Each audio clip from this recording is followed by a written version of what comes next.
SC వర్గీకరణకు అసెంబ్లీలో ఆమోదం తెలిపి చట్టబద్ధత కల్పించడం పట్ల హర్షం వ్యక్తం చేస్తూ సిద్దిపేట జిల్లా దుబ్బాకలో ఎంఆర్పీఎస్ ఆధ్వర్యంలో బాబు జగ్జీవన్ రామ్ విగ్రహానికి పూలమాలలు వేసి మందకృష్ణ మాదిగ చిత్రపటానికి పాలాభిషేకం చేశారు. ఎంఆర్పీఎస్ మండల సీనియర్ నాయకులు ఇస్తారిగల్ల ఎల్లం మాదిగ ఈ సందర్భంగా మాట్లాడిన ఆయన 30 సంవత్సరాలు అలుపెరగకుండా వర్గీకరణ కోసం పోరాటం చేసిన మందకృష్ణ మాదిగకు తాము ఎల్లప్పుడూ అండగా ఉండి ఆయన ఆదేశాల మేరకు ఏ కార్యక్రమాలైనా నిర్విఘ్నంగా కొనసాగిస్తామన్నారు. వర్గీకరణతో మాదిగ ఉపకులాలకు అన్ని రంగాల్లో న్యాయం జరుగుతుందన్నారు. మాదిగ జనాభా ప్రకారం రిజర్వేషన్ 9% నుండి 11% పెంచే విధంగా ప్రభుత్వం కృషి చేయాలని ఆయన కోరారు. కార్యక్రమంలో ఎంఆర్పీఎస్ మండల ఉపాధ్యక్షుడు జనగామ నవీన్, బాబు జగ్జీవన్ రామ్ సంఘం అధ్యక్షుడు చెక్కపల్లి రాజమల్లు, ఎంఎస్పీ మండల ఉపాధ్యక్షుడు జనగామ విజయ్ కుమార్, మహేష్, రామచంద్రంతో పాటు ఎంఆర్పీఎస్ నాయకులు పాల్గొన్నారు.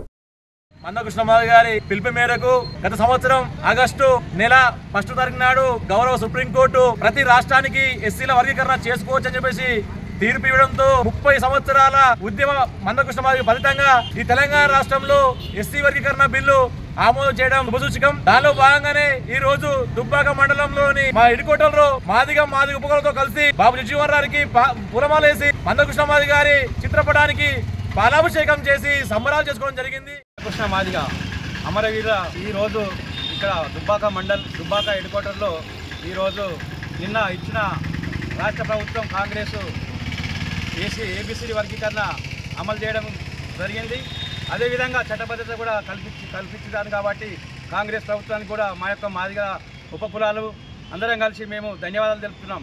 అదేవిధంగా 30 ఏళ్ల పోరాటంలో ఎన్నో అలుపులు ఎరగని ప్రతి నడకలో ప్రతి ప్రోగ్రాంలో ఎన్నో రకాల వేధించిన కృష్ణ మాదిగను 30 ఏళ్ళు కూడా కండ మారకుండా వెనకాడకుండా ఏ ప్రభుత్వాలు కూడా బెదిరించినా కూడా వెనకాడకుండా మాదిగ ఉపకులాలకు 30 ఏళ్ళు జెండా పట్టుకొని ఒకటే కండవ మీద తిరిగి అన్ని రాష్ట్రాలు భారతదేశం ఏకం చేసి ఈరోజు ఏబిసిడి వర్గీకరణ సాధించిండు.